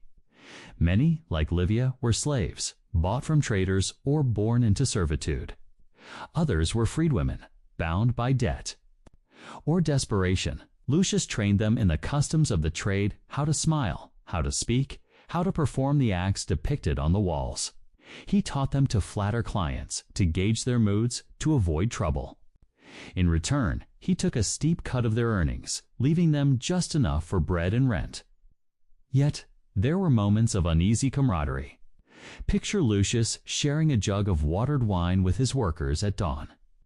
When the clients had gone, their laughter a rare break in the tension. He listened to their stories of lost homes, of distant families filing them away. Knowing their vulnerabilities gave him leverage. Lucius's life was not without risk. The Subura was a dangerous place, its alleys thick with thieves and drunks. A client might turn violent. A rival Leno might sabotage his business. A fire could reduce his lupanar to ash. He paid bribes to the Idaho city officials who could shut him down on a whim, their hands as greedy as his own. Disease was another threat. A fever could sweep through his workers, halting business for weeks. Lucius burned herbs to ward off sickness, their smoke curling through the air, and kept a small shrine to Fortuna, her statue adorned with offerings of oil and grain. His prayers were practical, his faith tied to survival. The elite, too, shaped his world. A senator might visit under cover of night, his coin generous, but his demands specific. Lucius catered to these men, offering his best workers, ensuring discretion. Their patronage brought profit, but also pressure. A displeased patrician could ruin him with a word. Yet, Lucius was adept at navigating these waters. He cultivated alliances, offering discounts to guards or clerks who could steer clients his way. His Lupana became a quiet hub, a place where the city's currents, desire. Power met in the flicker of lamplight. His days were long, his routine relentless. Dawn found him checking the cells, ensuring all was ready. Midday brought negotiations with suppliers, oil for lamps, straw for beds, wine for clients. Evenings were his busiest as he stood watch, his eyes tracking every coin, every movement. Nights ended with accounts, his fingers stained with ink as he tallied earnings on a wax tablet. Sleep was brief, taken in a small room above the Lupana, the air heavy with the scent of smoke and perfume. Yet, Lucius thrived on this rhythm, his ambition a steady pulse. He dreamed of a larger brothel, perhaps one near the Circus Maximus, where the crowds were richer, the profits higher. Contrast Lucius's life with those of his workers. Where Livia's days were bound by the cell, Lucius moved freely, his status giving him power she could only dream of. Where she scraped by on a few coins, he amassed wealth, however modest by elite standards. Yet, both were tied to the lupanar, their lives shaped by its demands. Lucius's authority came at a cost to Nummy's debts, the constant threat of ruin. His world, like theirs, was one of calculation. Each day a step toward survival or ambition. The lupanar was Lucius's domain. But it was also a mirror of Rome itself, place of transaction, power, and fleeting connection. His story, though one of control, was also one of vulnerability, his life as precarious as those he oversaw. Picture him at the end of a night, alone with his tablets, the city quiet outside. The coins in his pouch, the workers in their cells, the clients long. Ganal were part of his world, a world he built with cunning and care. As we linger in his story, we see not just the Leno, but the man, his ambitions and fears as human as those of the city around him. Now, as we step away from Lucius's shadowed doorway, we turn to another layer of Rome's history, to the mysteries and artifacts that lie buried beneath its streets, waiting to whisper their secrets. Imagine yourself standing in the quiet ruins of Pompeii, the morning sun casting long shadows across the weathered stones. The air is still, carrying the faint scent of dust and ancient earth, a reminder of the city that once thrived here before. Vesuvius sealed it in time. Around you, the remnants of daily life crumbled walls, faded frescoes, scattered pottery whisper of lives long past. Your gaze falls on a small building, its low doorway framed by a chipped painting of entwined lovers, marking it as a lupanar, one of Rome's brothels. These places, preserved by ash and rediscovered by archaeologists, hold secrets in there. Artifacts and symbols offering a window into the culture and customs of a world both familiar and strange. Let us wander gently through this buried landscape, not to startle or disturb, but to uncover the stories etched in stone, clay, and paint. Their textures a quiet echo of Rome's heart. The luminaria of Pompeii and Rome are treasure troves for archaeologists, their artifacts revealing the daily rhythms and cultural attitudes of those who worked and visited them. Picture yourself stepping into the lupanar of Pompeii, its narrow halls lit by the imagined glow of oil lamps, their flickering light dancing across walls adorned with erotic frescoes. These paintings, vivid despite centuries of burial, depict lovers in various poses, some tender, some exaggerated, their colors of crimson, ochre, and azure still bold against the plaster. These were not mere decorations, but functional guides, a visual catalog of services offered. Their presence a testament to Rome's unapologetic embrace of sexuality. The figures, with their stylized limbs and knowing smiles, seem to watch you, their silence heavy with stories. Each cell in the lupanar, barely wide enough for a stone bed, holds its own secrets. The beds themselves, unyielding slabs of masonry, are artifacts of endurance, their surfaces worn smooth by years of use. A thin mattress of straw or cloth once softened them, long since decayed. But archaeologists have found traces of such coverings in the ash, their fibers a fragile reminder of the workers' attempts at comfort. The air in these rooms, now still, once carried the scent of cheap perfume myrrh or rosewater used to mask the dampness of stone and the musk of bodies. Small niches in the walls held lamps or offerings to Venus, the goddess of love, whose presence was invoked in tiny clay statuettes, their surfaces smoothed by countless touches. One such statue, found in a Pompeian lupanar, depicts Venus with a serene smile, her hands cradling a dove, a symbol of fleeting affection. Graffiti scratched into the plaster are perhaps the most human of these artifacts. Imagine running your fingers over the rough surface of a wall, tracing words carved by a worker or client. Eutychus, Philautrix, two asses, or Mola loves choose. These inscriptions, crude or tender, are voices from the past, capturing boasts, desires, or moments of defiance. Some are practical, listing prices or names. Others are poetic, a client praising a worker's charm or cursing a rival's luck. One graffito found above a cell door reads, "Hic ego felix iram," here I was happy, a fleeting confession that lingers in the stone. These marks, etched with a stylus or knife, were a way to claim space in a world that offered little agency. Their words a quiet rebellion against anonymity. Other artifacts tell of daily life. A bronze mirror, its surface tarnished but intact, was found in one cell, perhaps used by a worker to adjust her hair or apply kohl to her eyes. The mirror's handle, shaped like a lotus, speaks of care, a small luxury in a world of hardship. Clay lamps, their spouts blackened from use, depict scenes of lovers or phallic symbols, their light once casting shadows across the cell. A broken comb, its bone teeth worn, hints at the rituals of grooming. A worker braiding her hair with colored threads or pinning it with a bronze clasp. These objects, mundane yet intimate, were the tools of survival. Their presence a reminder of the women who lived here. Their lives woven into the lupanar's rhythm. The symbols of the lupanar extend beyond its walls, reflecting Rome's broader culture. Phallic imagery was ubiquitous, carved into doorways, painted on shop signs, or worn as amulets to ward off evil. In the lupanar, these symbols were both practical and protective, their exaggerated forms a nod to fertility and fortune. Tokens, small bronze coins stamped with erotic scenes, were used as payment or entry passes, their designs a silent language of transaction. Archaeologists have puzzled over their purpose. Were they currency, keepsakes, or markers of status?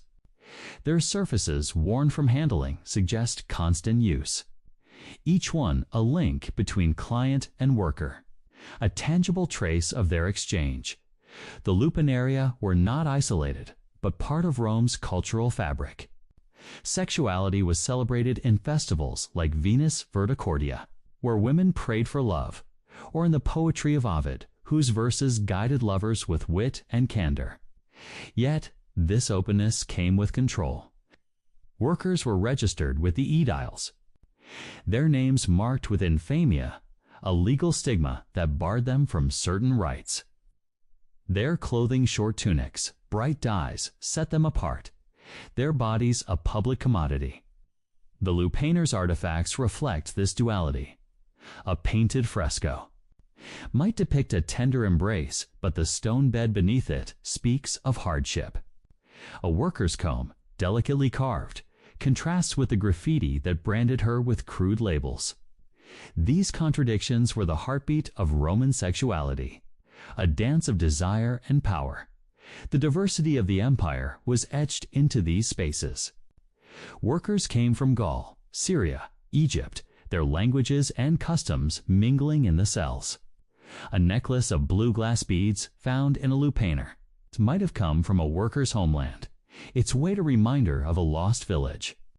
Clients, too, were varied sailors from Ostia, merchants from Carthage, soldiers from the frontier. Their coins, stamped with emperors or gods, carried the empire's reach, their presence a reminder of Rome's vastness. The lupaner was a crossroads, its artifacts a mosaic of cultures, each piece telling a story of connection, however fleeting. Mysteries remain. Why were some luminaria adorned with such care, their frescoes rivaling those in villas? Were they a source of pride or a practical lure for clients? Why do some graffiti speak of love when the lupanor was a place of transaction? The answers are buried, but the artifacts endure: a lamp, a mirror, a name scratched in haste. They speak of resilience, of lives lived in the shadows of Rome's grandeur. Picture a worker pausing to carve her name, her hands steady despite the weight of her world. Her mark, like the lupaner itself, is a testament to survival, a whisper that echoes through the centuries. As we linger in this world of stone and symbol, we see not just the artifacts, but the people who left them, the workers, the clients, the Leno who watched over it all. Their lives, preserved in these fragments, were part of Rome's rhythm, their stories as vital as the city's temples or forums. Now, as we step away from these buried secrets, we turn to the lives of the elite, whose world of wealth and power cast a different light on the customs we've explored. Picture yourself standing on the Palatine Hill, the heart of Rome's elite, where grand villas rise like islands of marble amid the city's sprawl. The air is soft, scented with blooming jasmine and the faint smoke of incense drifting from a nearby shrine. Below, the Subura hums with the clamor of artisans, traders, and laborers. But here, the world is serene, its silence broken only by the trickle of a fountain or the soft tread of slaves carrying silver trays. This is the domain of Rome's patricians, senators, and equestrians, whose lives were defined by wealth, power, and a carefully curated public image. Yet, beneath this polished exterior, their indulgence is often tied to the lupaneria, and the city's sensual undercurrents reveal a complex interplay of desire and restraint. Let us wander slowly through their world, not to judge or excite, but to understand the rhythms of their days, their hidden connections to the brothels, and the stark contrasts that shaped Roman society. The elite lived in a realm of deliberate slice care. The elite lived in a realm of deliberate splendor. Imagine a senator's villa, its atrium open to the sky, a shallow impluvium reflecting the morning light. The walls are adorned with frescoes of mythological scenes, Dido and Aeneas, Bacchus wreathed in vines, their colors vibrant, their details meticulous. Mosaics of black and white tiles form intricate patterns underfoot. Their surfaces cool against the sandals of the household. The air carries the sweetness of myrrh, burned to honor household gods, whose marble statuettes stand in a small alcove, anointed with oil and surrounded by offerings of figs or honey. This is the home of Gaius, a senator we met earlier, whose life is a performance of virtues Roman, virtue, a blend of discipline, honor, and ambition. Gaius's day begins with ritual. Slaves drape a toga over his shoulders, its folds arranged with precision, a symbol of his status as a citizen and senator. The wool, bleached white and heavy, is a burden in the summer heat, but he wears it with pride, its weight a reminder of his place. His wife, Claudia, moves through her own preparations, her stola of deep blue linen embroidered with silver thread, her hair pinned into curls adorned with pearls. A slave applies her makeup chalk to whiten her skin, ochre for her lips, kohl to darken her eyes, her face a mask of elegance. The couple's morning is spent in the atrium, receiving clients men of lower status seeking favors, their tunics plain, their deference palpable. Gaius listens, his voice measured, his decisions shaping their fates. Each exchange a thread in the web of patronage that binds Rome's elite to its people. The elite's days were not filled with labor, but with strategy. Gaius might spend hours in the Senate debating laws or alliances, his rhetoric honed to sway his peers. The Forum, with its marble columns and bustling crowds, was his stage. Its air thick with the scent of ink and wax from scrolls, the clink of coins, the murmur of negotiations. Claudia, meanwhile, oversees the household, directing slaves to prepare a banquet or inspecting the looms where wool is spun into fine cloth. Her role, though domestic, is no less political. Her dinners, attended by Rome's elite, are arenas. For alliances, her charm a tool as sharp as her husband's oratory. Yet, beneath this public facade, the elite indulged in private desires, often tied to the lupanaria. Sexuality in Rome was not hidden but celebrated, a mark of power for men, a carefully managed asset for women. Gaius, bound by the decorum of his class, might slip into the subura under a plain cloak, his toga left behind to avoid recognition. The lupanar offered anonymity, a space where he could shed the weight of virtues and indulge in desires frowned upon in the Senate. Workers like Livia, trained to please, greeted him with practiced smiles, their interactions brief but charged. With the city's unspoken rules, the coins he paid bronze asses or silver denarii were a transaction, but also a bridge between worlds, linking the marble villas to the stone cells. The elite's relationship with the lupanaria was complex, shaped by power and paradox. Publicly, they upheld Roman morality, praising chastity for women and restraint for men. Yet privately, they embraced the sensual, commissioning erotic art for their villous marble statues of satyrs, mosaics of lovers, lamps shaped like phalluses. These were not mere decorations, but status symbols, their presence a nod to Rome's open attitude toward desire. At banquets, Gaius might host courtesans, women trained in music, poetry, and wit, their roles blurring the line between companion and worker. Unlike the lupanar's workers, these courtesans commanded respect, their fees high, their presence a mark of sophistication. Yet their lives, like Livia's, were precarious, their freedom tied to the whims of patrons. The sensual was woven into elite life, but always with control. Claudia, as a matron, was expected to embody pudicatious chastity and fidelity, her virtue, a reflection of Gaius's honor. Yet she navigated her own desires within the bounds of marriage, perhaps taking lovers discreetly, her actions cloaked in secrecy.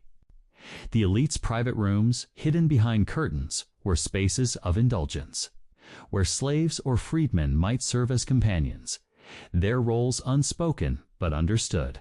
These encounters, though private, were shaped by the same power dynamics. As the lupanar, the elite's desires always holding sway. Contrast this with the artisans and traders we met earlier. Where Gaius dined on peacock and dormice, a baker like Marcus ate bread and lentils. Where Claudia bathed in a private pool, scented with oils, a potter like Flavia washed in a shared basin, her water cloudy from use. The elite's wealth insulated them from the city's grit disease fire, hunger but not from its temptations. The lupanar was a shared space, where a senator might stand beside a merchant, their coins equal in the leno's hands. Yet the elite's power ensured their visits were discreet, their reputations guarded, while the workers bore the stigma of intemia, their lives exposed to scrutiny. The elite's days were filled with luxury, but not without struggle. Political rivalries could lead to exile or death. Their villas seized, their names erased. Disease, though softened by physicians, claimed their children too. Gaius might pray to Jupiter for favor, Claudia to Juno for fertility. Their offerings lavish, but their fears universal. The lupanar, in its way, was a release from these pressures, a place where the elite could escape the weight of their roles, if only for a moment. Its workers, though powerless, were part of this escape. Their lives intertwined with the city's elite in ways both fleeting and profound. Community among the elite was formal, their alliances built on mutual gain. Banquets, like the one in Gaius's villa, were performances of power. The guest list a map of influence. Yet, there were moments of genuine connection, a shared laugh over wine, a quiet word between friends. These moments, though rare, mirrored the camaraderie of the Suburra's workers, who shared bread in the lupanar's quiet hours. The elite, for all their wealth, were bound to Rome's rhythm to festivals, the gods, the streets, their lives, as human as those below them. As we linger in this world of marble and shadow, we see the elite not as distant figures, but as part of Rome's heartbeat, their desires and duties linking them to the lupanaria in ways both hidden and human. Their lives, though gilded, were shaped by the same city that pulsed through the Lex. Suburra, their indulgences a quiet echo of its sensual pulse. Now, as we step away from their villas, we turn to another facet of Rome's story, to the hygiene practices that reveal the gritty realities beneath the city's grandeur. Imagine yourself standing in the cool shade of a Roman villa's peristyle garden, the air fragrant with lavender and the soft splash of a fountain echoing off marble columns. The sun filters through a canopy of vines, casting dappled light on the mosaic floor, where intricate patterns of fish and flowers gleam. This is the world of Rome's elite, a place of polished surfaces and curated beauty, where every detail speaks of wealth. Yet, beneath this elegance lies a reality less pristine, a world where hygiene was a constant negotiation, shaped by the limitations of the time. The lupanaria, those shadowed brothels we've explored, were no different, their workers facing the same gritty challenges, albeit without the cushion of privilege. Let us move gently through this unseen layer of Roman life, not to dwell on its unpleasantness, but to feel the textures of their daily struggle, the damp stone, the shared water, the faint hope of cleanliness that bound the elite and the marginalized in a city of contrasts. Hygiene in ancient Rome was a study in paradox, a blend of innovation and constraint. The city's aqueducts, marvels of engineering, carried water from distant springs, feeding grand baths and private fountains. Yet, access to this water was uneven, and cleanliness was often more illusion than reality. For the elite, hygiene was a performance of status, as much a part of their public image as their togas or banquets. Picture Gaius, the senator we met earlier, stepping from his private bath, a small room tiled with blue and green mosaics, its air warm with steam. Slaves pour heated water from bronze ewers, scented with rose oil, as they scrub his skin with a strigil. its curved blade scraping, away sweat and grime. The water, piped directly from an aqueduct, is clear at first but clouds quickly, carrying the residue of oil and skin. The scent of roses lingers, masking the faint metallic temps that feed the villa. Claudia, his wife, follows. A similar ritual. Her slaves comb her hair with ivory tools, pinning it with jeweled clasps, while others apply cosmetics chalk to whiten her face.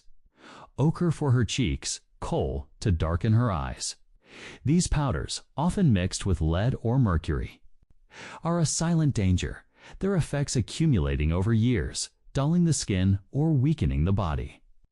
Her breath is freshened with a paste of ash and mint, but the heavy meals of peacock or dormice washed down with wine leave a lingering taste.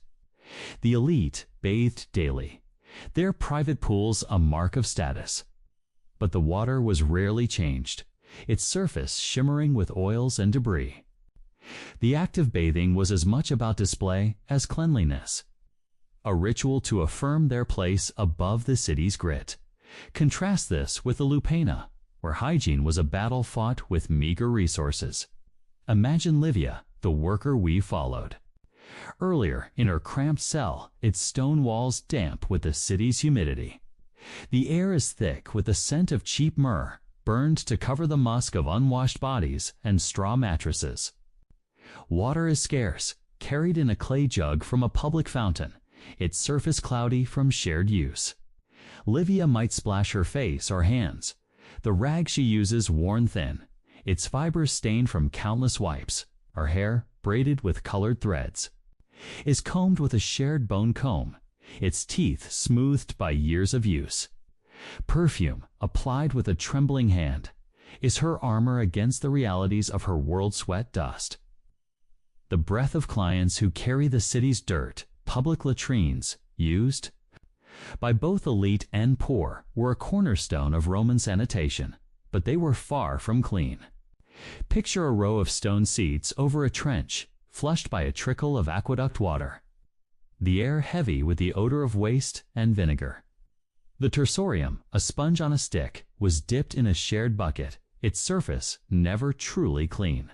For the elite, such facilities were a last resort used when away from their villas. For Lupaner workers, they were a daily necessity, their proximity to the Subora's alleys a grim convenience. Disease thrived in these conditioned skin irritations, fevers, infections spreading through shared sponges or stagnant water. Workers, like Livia, burned herbs like rue or mint, their smoke a faint hope against illness. But the Lupaners' close quarters made sickness inevitable. The elite, too, were not immune. Their cosmetics, laced with toxins, caused ailments over time, headaches, tremors, infertility. Dental care was rudimentary, pastes of bone or ash-cleaned teeth. But decay was common, the breath heavy with garlic or wine. Even their private baths, for all their luxury, harbored risks. The water, reused by slaves and family, carried bacteria. And the lead pipes, prized for their durability, leached poison into every pore. A fever could claim a senator's child as easily as a worker's, the elite's wealth offering only partial protection. Gaius might consult a physician, his remedies costly blends of herbs and wine. But these were often more ritual than cure, their efficacy a matter of faith. In the Lupaner, hygiene was a collective effort. Workers shared what little they had drags. Combs a jug of water, passing down remedies like salves of honey or chamomile for irritated skin. A client's arrival brought new challenges. His sandals, caked with mud, tracked dirt onto the cell's floor, his tunic stained with sweat or oil. The act itself, quick and transactional, left its own mess, cleaned with a damp cloth or a hurried rinse. The stone bed, wiped between clients, retained a faint dampness, its surface a silent record of the day's work. Yet there was care in these acts. Livia smoothing her hair, another worker sharing a scrap of cloth, their small gestures a thread of humanity in a world of grime. The elite's hygiene, though more elaborate, was no less performative. Claudia's slaves might spend hours preparing her for a banquet. Her skin oiled, her hair perfumed, but the effort was as much for show as for cleanliness. At the banquet, guests reclined on cushioned couches, their hands washed by slaves between. Courses, the water poured from silver ewers into shallow bowls. The air was rich with spices, cinnamon, saffron, pepper masking the heavier scents of roasted meat and wine-soaked breath. Yet, these rituals could not erase the city's realities. A guest might carry lice from the baths, a fever from a crowded forum, their polished exteriors a fragile shield against Rome's unseen threats, the lupanar and the villa. Though worlds apart, were bound by Rome's sanitation limits. Both relied on the same aqueducts, the same public latrines, the same herbal remedies. The elite's wealth bought them private spaces, but not immunity. The workers' poverty left them exposed, but not without resourcefulness. Picture Livia, pausing to rinse her hands, her movements deliberate. Or Gaius stepping from his bath, his skin gleaming, but his worries unchanged. Their lives, elite and marginalized, were part of the same city. Their struggles with hygiene, a shared thread. In its tapestry, community offered solace in both worlds. In the Lupana, workers shared laughter over a shared jug of water, their stories of home, a balm against hardship. In the villa, Claudia might host a gathering of matrons, their conversation weaving through family and politics, their shared rituals, a bond. These moments, though different in scale, were echoes of the same human need for connection, a need that persisted despite the grime of their world. As we linger in this world of damp stone and perfumed air, we see not just the struggle for cleanliness, but the resilience it fostered. The elite's polished facades, the workers' quiet endurances were the textures of Roman life, as vital as its marble or coins. Now, as we step away from these unseen realities, we turn to the final chapter of our journey, to the events that tested Rome's spirit, their shadows lingering in the city's heart. Imagine yourself standing in the heart of Rome's Suburra at dusk, the sky a deep amber fading to gray, the air thick with the scents of wood smoke, stale wine, and the faint dampness of the nearby Tiber. The streets pulsed with their usual rhythm merchants, closing their stalls, laborers trudging home. The soft clink of coins changing hands, but beneath this familiar hum lies a current of uncertainty. Rome was a city of grandeur, but also of fragility, where calamity could strike without warning, reshaping lives in an instant. The Lupanaria, those shadowed brothels tucked into the city's alleys, were no strangers to such upheavals. There, workers like Livia, and their keepers like Lucius, faced fires, riots, disease, and the capricious whims of power, their lives tested by events that left scars on the city's soul. Let us walk gently through these moments, not to dwell on their darkness, but to understand the resilience of those who endured them. Their stories a quiet thread in the tapestry of Rome's history. Fires were a constant thread in Rome. There, devastation swift and merciless. Picture a summer night in the Suburra, the air dry and warm, the wooden beams of the insulae creaking under the weight of crowded families. In a lupanar, a single oil lamp, left unattended, tips onto a straw mattress, its flames catching the thin curtains and leaping to the ceiling. The scent of burning wool fills the air, sharp and acrid, as smoke pours into the narrow alley. Workers like Livia scramble, their shouts lost in the crackle of fire, their bare feet slipping on the cobblestones as they flee. Clients caught in the chaos push through the doorway, their tunics singed, their faces streaked with soot. The fire spreads, consuming neighboring insulae, its roar drowning out the cries of those trapped within. Such fires were common.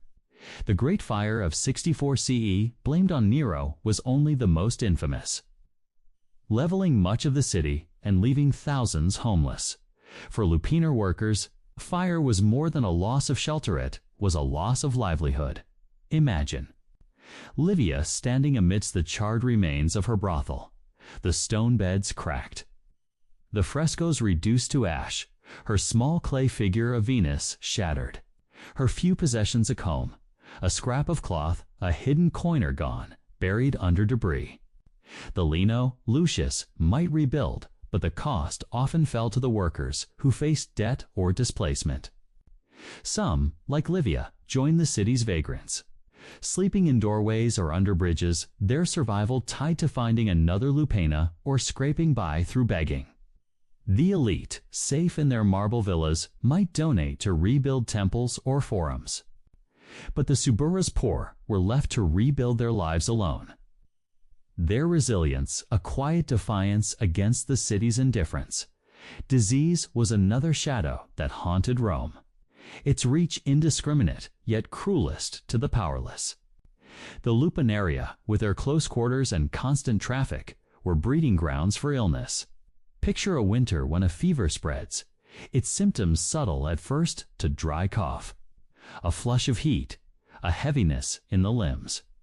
Workers like Livia, weakened by poor diet and exhaustion, had little defense. She might work through the early stages, her face painted to hide the pallor, her smile fixed to reassure clients. But the fever deepens, her cot empty by week's end, her name fading from the graffiti on the walls. The scent of burning rue or mint, meant to purify the air, hangs heavy in the Lupaner, a faint hope against an invisible foe. Such outbreaks were frequent, their toll heaviest in the Subura, where sanitation was a luxury and medicine, a whispered remedy of herbs and prayers. Riots, too, cast long shadows over the Lupaneria. Rome was a city of unrest, its people quick to rise over bread shortages, tax hikes, or political betrayals. Imagine a day when the Forum erupts, a crowd of laborers, freedmen, and slaves swelling with anger. Their voices a tide of frustration. The Subura, with its maze of alleys, becomes a battleground, the mob turning on anything in its path. A Lupaner, seen as a symbol of vice or simply an easy target, might be stormed, its doors battered, its lamps smashed. Workers like Livia huddle in their cells, their bodies bruised in the crush, their meager earnings stolen. Lucius the Leno might stand his ground, his fists raised, but his authority means little against a mob. The elite, high on the Palatine, hear of such chaos with disdain, their villas untouched, their guards ensuring their safety. The whims of power were another calamity. Roman law tolerated brothels, but its enforcement was unpredictable. An emperor or aedile seeking to curry favor or assert morality might order a crackdown. Picture a decree posted in the Forum, demanding that Lupaneria register their workers anew or face closure. Workers like Livia, already marked by infamia, might be fined, imprisoned, or exiled to the provinces, their lives appended by a stroke. Of a stylus, Lucius, two-faced risks. A bribe might spare his brothel, but failure to pay could mean ruin. Clients, especially the elite, were rarely targeted, their wealth and status a shield, while the workers bore the brunt of punishment. A senator like Gaius might slip away unscathed. His visit to the Lupanar, a secret kept by coin and influence. These events fires, disease, riots, decrees were not mere disruptions, but defining forces in the Lupanaria. They tested the endurance of workers and keepers alike, their lives a cycle of survival punctuated by crisis. Yet within this, there was resilience. Imagine Livia after a fire, joining other workers to salvage what they could, sharing a loaf of bread amidst the ashes, their laughter a quiet act of defiance. Or picture Lucius burning herbs to ward off fever, his hands steady as he tends to a sick worker, his pragmatism tempered by necessity. These small acts, mending a tunic, hiding a coin, whispering a prayer, were threads of humanity. Weaving them into Rome's fabric, The elite, though cushioned by wealth, were not immune to calamity. A fire might spare their villas, but a political rival could spark their downfall. Their wealth seized, their names erased. Disease could breach their walls, claiming a child despite costly physicians. Riots might unsettle their banquets, their guards a thin barrier against the city's unrest. Gaius might pray to Jupiter, Claudia to Juno, their offerings lavish but their fears universal. The lupanor, in its way, was a shared space, where the elite's coins mingled with those of artisans. Their desires a fleeting equalizer in a city. Of divides community, however fragile, was a lifeline. In the Lupana, workers shared stories of lost homes, their voices soft in the dawn's quiet. Lucius, though driven by profit, might offer a worker a day's rest, their shared wine a rare moment of connection.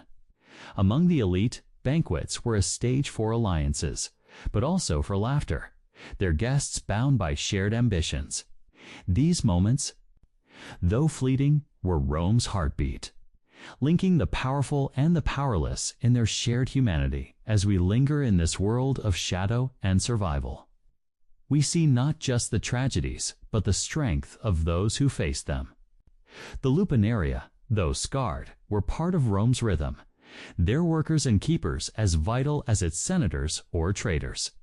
Now, as we step away from these turbulent events, we turn to a final reflection, a gentle closing that weaves together the threads of our journey, easing you toward rest.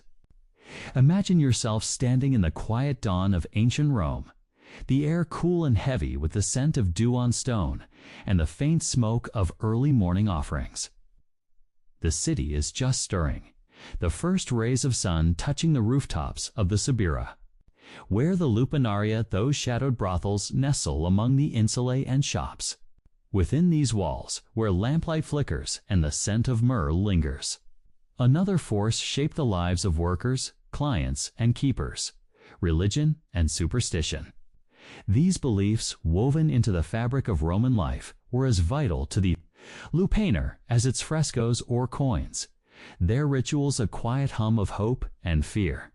Let us step gently into this world, not to startle or dwell on its strangeness, but to uncover the spiritual practices preserved in artifacts and whispers that gave meaning to the lives of those within.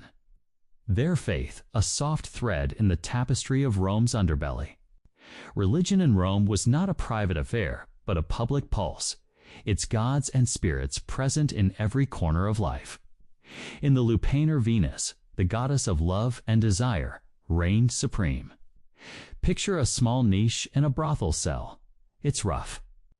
Plaster holding a clay statuette of Venus, her form smooth from countless touches. Her feet surrounded by offerings of oil, flowers, or scraps of bread.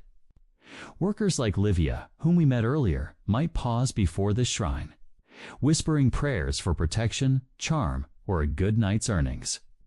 The air carries the faint sweetness of burned herbs, a ritual to honor the goddess whose favor was both a shield and a necessity. Archaeological finds from Pompeii's Lupana reveal such statuettes, their surfaces worn, their bases stained with the residue of offerings, a testament to the workers' quiet devotion. Superstition, too, was a constant companion. Romans saw omens in every shadow: a bird's flight, a spilled lamp, a sudden breeze.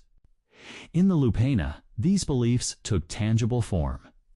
Amulets, small and crudely made, were worn or hidden in the folds of tunics. Picture Livia tucking a bronze phallus-shaped charm beneath her cot, its weight a reassurance against the evil eye, believed to bring misfortune or disease. These phallic symbols, found in abundance in Pompeii and Rome, were not mere decoration but talismans, their exaggerated forms a nod to fertility and protection. Clients, too, carried such charms, their jingle a soft sound in the cell, their presence a shared language of hope in a world of uncertainty. The Lupanar's walls, etched with graffiti, reveal these beliefs in fleeting words. Imagine tracing your finger over a scratched phrase: Venus Felix, a plea for the goddess's favor, or cave felis, a warning against a black cat, seen as a harbinger of doom. One inscription found in a Pompeian brothel invokes Fortuna, the goddess of luck, with a simple Fortuna me servet, may Fortuna protect me. These marks, carved by workers or clients, were acts of faith, their brevity a reflection of lives too busy for elaborate prayer.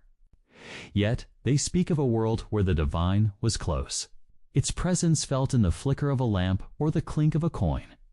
Rituals extended beyond the lupanar to Rome's temples. The Temple of Venus Genetrix, its marble columns gleaming in the Forum, was a place of pilgrimage for some workers, who might offer a lock of hair or a small coin on festival days like the Vinalia. These visits were rare, their lives too bound to the brothel, but the act was a connection to the city's broader rhythm. Clients, too, sought divine favor. A sailor might pray to Neptune before entering the Lupana, a merchant to Mercury for profit, their offerings left at street-side shrines before slipping into the alley. The elite, like Gaius, honored Venus in grander ways, their villas adorned with her statues, their banquets punctuated by libations. But the impulse was the same, a need to court the gods' goodwill. Archaeological evidence paints a vivid picture. In Herculaneum, a lupanar yielded a small bronze bell, its chime believed to ward off spirits, its surface worn from use. Clay lamps, their spouts shaped like doves or phalluses, carried both light and symbolism, their flames a prayer in themselves.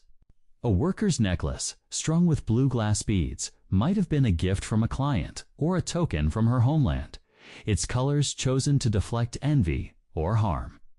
These artifacts, humble yet potent, were the tools of faith, their presence a reminder of the lupanar's human heart. The Leno Lucius might burn incense to Fortuna, his pragmatism tempered by the need for luck, his shrine a small anchor in a precarious trade. Superstition also shaped the lupanar's customs. Workers avoided certain acts on inauspicious days, marked by the lunar calendar or omens like a crow's call. A client might refuse a worker whose name echoed a bad memory, fearing it would curse the encounter. These beliefs, though strange to us, were as routine as the exchange of coins, their logic woven into the day's rhythm. The lupanar was a crossroads. Of faith's Venus for love, Fortuna for luck. Household gods for protection, each worker and client bringing their own rituals, their own hopes, into its shadowed cells. The empire's diversity enriched these practices. A worker from Egypt might honor Isis, her small amulet hidden beneath her tunic, while a Syrian woman whispered to Astarte, her prayers a blend of languages. Clients, too, brought their gods Greek. Punic Celtic, their offerings a mosaic of the empire's reach. The lupanar, though small, was a microcosm of this diversity, its artifacts a testament to the blending of cultures. A graffito in Greek, found in a Roman brothel, praises Aphrodite, Venus's Greek counterpart, a reminder of the empire's vast currents flowing through even its humblest spaces. Mysteries linger in these artifacts. Why were some lupanaria adorned with such care, their shrines as elaborate as those in homes? Were they a draw for clients or a genuine act of devotion? Why do some amulets bear symbols from distant provinces? Their meanings lost to time. The answers are buried, but the objects remain: a bell, a statuette, a scratched prayer-reach, a whisper of faith in a world of hardship. Picture Livia pausing to touch her Venus statue, her fingers lingering. Or Lucius lighting a lamp to Fortuna, his eyes on the coins he counts. Their rituals, small but vital, were part of the lupanar's rhythm, their faith a quiet defiance against their lot. As we linger in this world of gods and omens, we see not just the artifacts, but the people who shaped them. The workers praying for safety, the clients seeking luck, the Leno balancing faith and profit. Their beliefs, preserved in stone and clay, were as vital as Rome's temples, their rituals a thread in the city's heartbeat, Now, as we step away from these sacred shadows, we turn to the lives of those who straddled Rome's divides, the freedmen whose stories bridge the elite and the poor. Imagine yourself standing in a bustling Roman market at midday, the air thick with the scents of fresh bread, roasting meat, and the faint tang of dust kicked up by passing carts. The forum is alive with voices, vendors haggling, scribes scratching, wax tablets, clients pleading with patrons. Among the crowd moves a man, his tunic plain but neatly patched, his sandals sturdy, his eyes sharp with purpose. This is Quintus, a freedman, once a slave but now free, his life a delicate balance between opportunity and precariousness. Freedmen like Quintus were Rome's in-between, neither elite nor destitute, their days a blend of ambition and struggle. Some, like Quintus, found their way to the Lupinaria's clients, workers, or even lenos, their lives tied to the brothels in ways that reveal the complexities of Roman society. Let us walk slowly through their world, not to rush or excite, but to feel the rhythm of their lives. Their story is a bridge between the Sabora's grit and the Palatine's polish. Freedmen were a vital part of Rome's fabric, their numbers swelling as slaves earned or were granted freedom. Quintus, born into slavery in a Gallic household, was freed by his master's will, a common practice for loyal servants. Now in his 30s, he runs a small stall in the Forum Boarium, selling leather goods belts, sandals, pouches crafted with skill honed in his master's workshop.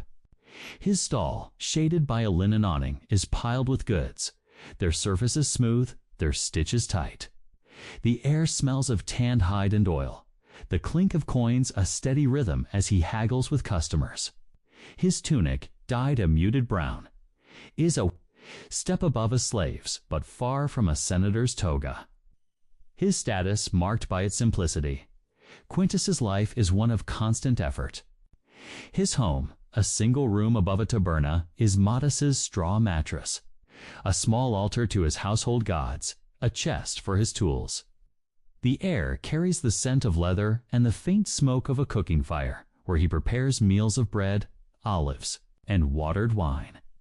Rent is paid daily, a pressure that keeps him at his stall from dawn to dusk. Yet, freedom has given him agency. He saves coins for a better stall, dreams of a shop of his own, perhaps even a family. His hands, calloused from work, are his pride, each belt a testament to his skill, each sail a step towards stability. The Lupinaria were part of Quintus's world, a place where freedmen like him found escape or opportunity. As a client, he might visit a brothel like Lucius's, his coins earned through days of haggling, his visit a brief respite from labor. Picture him stepping into the lupanar, the air heavy with myrrh and lamplight, his eyes meeting Livia's with a nod of recognition. Their interaction, quick and transactional, is a moment of connection to lives on the margins meeting in the city's shadows. Freedmen, with their modest means, were frequent clients, their coins as vital to the lupanar as those of the elite. Some freedmen worked in the lupinaria, their freedom a technicality that bound them to debt or necessity. A freedwoman might take Livia's place, her skills learned in slavery now, her livelihood, her earnings split with the leno. Others, like Lucius, became lenos themselves, their ambition driving them to manage brothels, their past as slaves giving them a keen eye for profit and survival. These freedmen navigated a delicate line, their status above slaves but below freeborn citizens. Their lives a constant negotiation of respect and stigma. Contrast Quintus's life with the elite, where Gaius dined on peacock in a marble villa. Quintus ate porridge in a cramped room. Where Claudia bathed in a private pool, Quintus washed at a public fountain, his water shared with dozens. Yet, freedmen like Quintus had advantages over the poor. His stall, though small, was his own. His freedom, though fragile, gave him hope. The lupanar was a shared space where Quintus's coins mingled with Gaius's, their desires leveling the divide, if only for a moment. Yet the elite's wealth ensured discretion, while freedmen faced scrutiny. Their visits whispered about in the market community was Quintus's strength. Freedmen formed collegiate guilds that offered support funds for a funeral aid after a fire, a shared feast during Saturnalia. Picture Quintus at such a gathering, his table laden with bread and nuts, his laughter mingling with fellow leatherworkers. These moments, though simple, were a lifeline, a reminder of his place in Rome's mosaic. The Lupanar, too, was a community of sorts, its workers sharing stories, its clients bound by shared needs. Lucius the Leno might join Quintus for a drink, their conversation a bridge between their worlds. The freedmen's lives were precarious, their freedom a gift that could be undone by debt, disease, or a bad season. Yet their ambition Quintus's dream of a shop, a freed woman's hope. For independence mirrored the elites, their struggles a quieter echo of Rome's power games.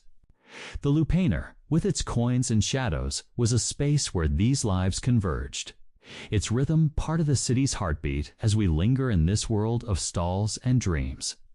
We see Quintus not as a shadow, but as a man, his hands shaping leather, his hopes shaping his future.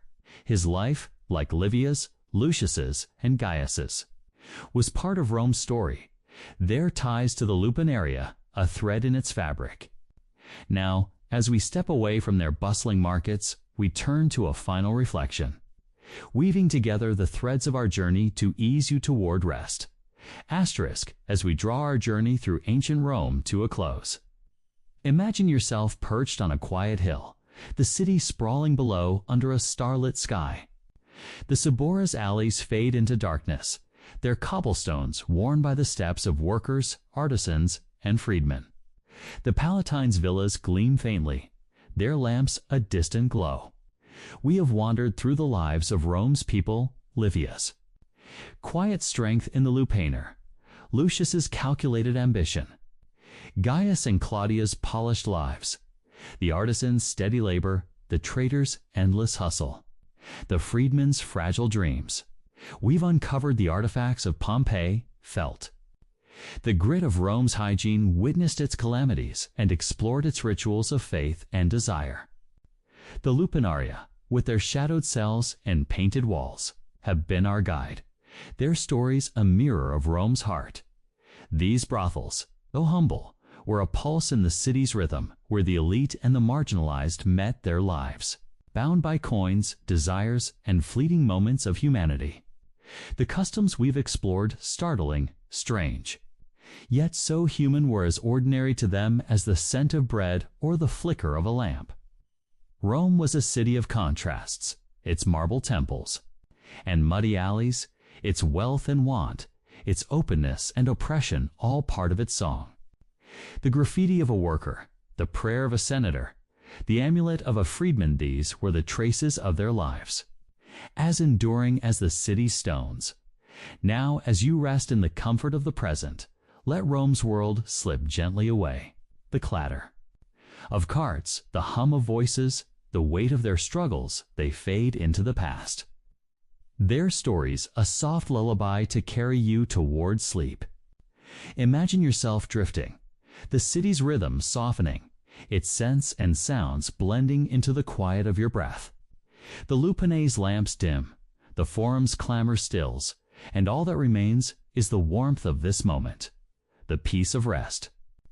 Let the past rest with it, and let your mind float freely, carried by the gentle tide of history into a calm and restful night.